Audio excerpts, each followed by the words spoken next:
Zero is root. If your mind says you have to aim for zero, aim for anything, aim for something, aim for nothing, aim for a specific skill, aim for being a good person or a bad person. If your mind says you've got to aim for anything in this life, aim meaning have a purpose, have a reason, have a motivation, an idea to go for something. And that mind is deluded, but that mind is not deluded if you seek help. The mind is the dormant guardian, the angel. Never leaves you. It's always there. The minute you ask, you seek, you desire, you need, you want, the mind is there for you. It can offer you the universe. But there are many versions of mind, versions of guardians, versions of angels. And if you call upon the wrong one, they're going to pretend to you you're going to get the universe. And they'll sit and go, oh, how the hell do I get out of this? I promised the universe. I can fool this one into, I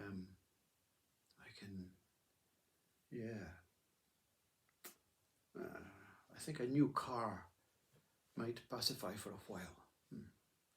Especially when I tell them how beautiful the car is, how it's going to change their life, affect their life and everything. I can't promise the universe, but look at this. Wow, you want this. No, I want the universe. No, you need this. Look at this. This is incredible. Oh my God. Yeah, I'll get the universe later.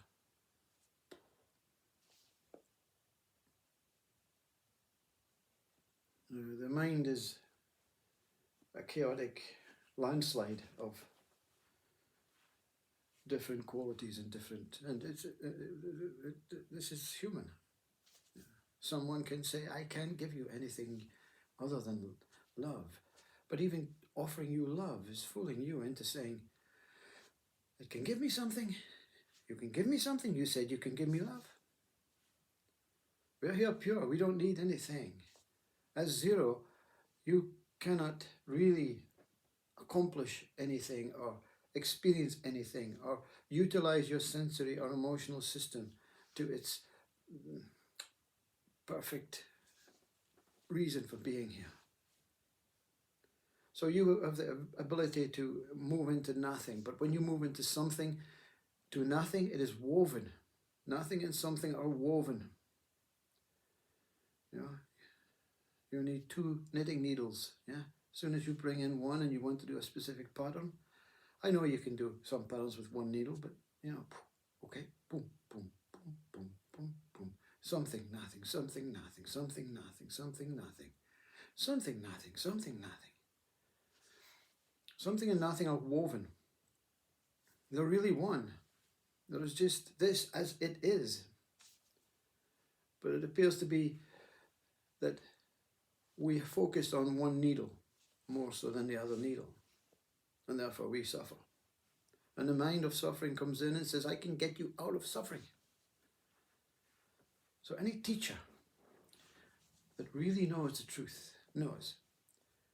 Even to give you a sharing is going to confuse your mind. But the real teacher tries to remove all minds for a period of time. That's why in Satsang Hall, it's mostly done in silence. It's mostly done with no entertainment, information, things that can confuse and raise the thoughts into being in a particular way. I'm here to get enlightened. And the thought of enlightenment, the mind of enlightenment comes in and says, I can help you. Listen to Mooji. Listen. Take on board what he says, but he's not speaking. Okay. The mind of silence is called in. I don't like you. It's uncomfortable. I don't like being silent. It's quite intimidating. It's fearsome. And that's what zero is, silence. Pure, undiluted, intimate silence. You cannot remove zero. That's you. That is absolutely you. With an opportunity to be nothing. And the opportunity to be nothing means in deep sleep. You don't want to sleep. You realize that you're in deep sleep and you've been sleeping long enough. So you have to waken up and you become something. Nothing and something. That's your day. Yeah? And a perfect human life is 8 hours deep sleep as nothing. 8 hours of egoistical nonsense as something, as a person working in a world. But alas, we forget about the other 8 hours. We think it's about continuation of that working mind, that thinking mind, that associating mind. 8 hours of zero. Meaning, you don't know. You don't know about this 8 hours. They're never experienced. They're never even thoughtful. You should have 16 hours a day and say, I don't know what happened that other 8 hours, but I feel so damn good. But we replace it with entertainment, TV. And entertainment can work because it takes your mind off things. And you're neither asleep nor are you awake. You're just in the midst of some sort of humor. But we choose now that 8 hours becomes lesser and lesser and lesser. We work 12-hour shifts, 4 hours gone already. That 4 hours, probably an hour of it, extra bed, extra deep sleep, 3 hours left. What are you going to do? I'm going to go and get drunk because I need to be zero. And that's the best way to do it. Just go and get drunk. But remember, the deep sleep will not be so deep. The wakeful working day will not be so able. And the body will die sooner. And this one is just as guilty.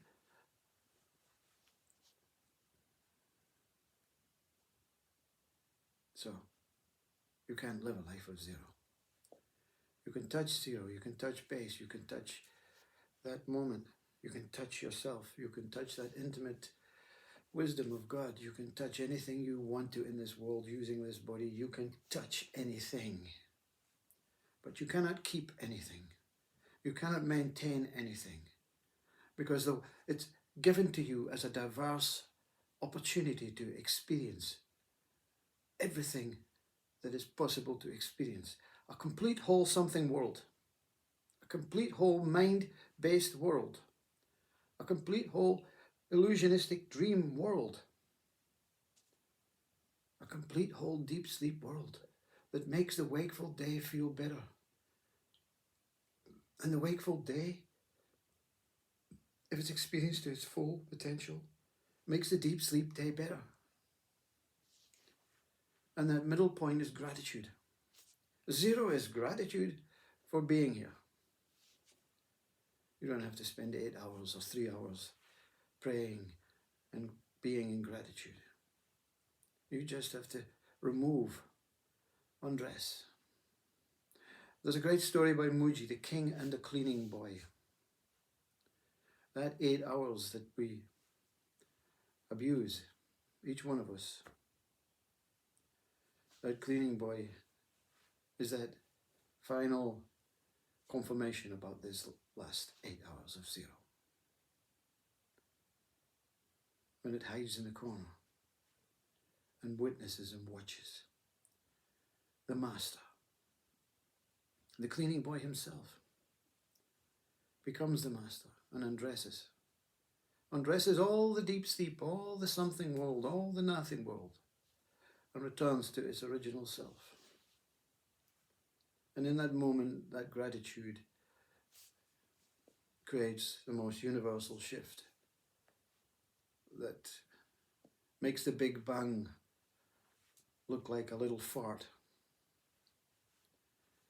That's the moment of enlightenment, that moment of zero. You realize the Big Bang is just like a firework at the display. Gone. That's how powerful each one of us is in discovering zero. You're zero now, but your mind's not entertaining you because you've no need, you've no desire. The only desire that Papaji says, what's the biggest desire? That's the desire. That desire comes from here, it does not come from here. That desire comes from that whole horror. That desire is that longing, that gut that says, no, none of this. Only God. Only God. Nothing else worth it. Nothing else is worth being here for. Nothing else to discover except God. And through God, I will be discovered as that.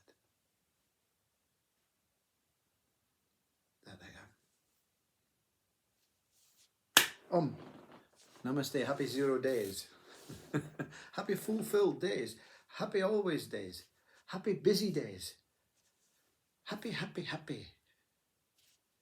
When you touch your zero state, you'll not want to stay there. No, I want to do things. I want to be happy. I want to dance. I want to sing. I want to paint. I want to play music. I want to do all the things that my mind has stifled me from doing. I want to do cartwheels. I want to do somersaults. I want to roll in the grass. I want to swim in the lake. And all the time, all your life, your mind's been saying, you can't do that, you can't do that, that's not your leg. You're too old for that, you're too young for that. You're not able, it's not the right time. Don't do it, don't do it, don't do it.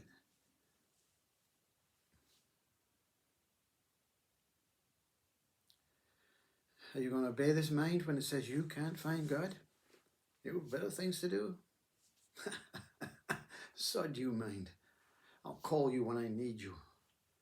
Right now I don't need you. I only need to be zero.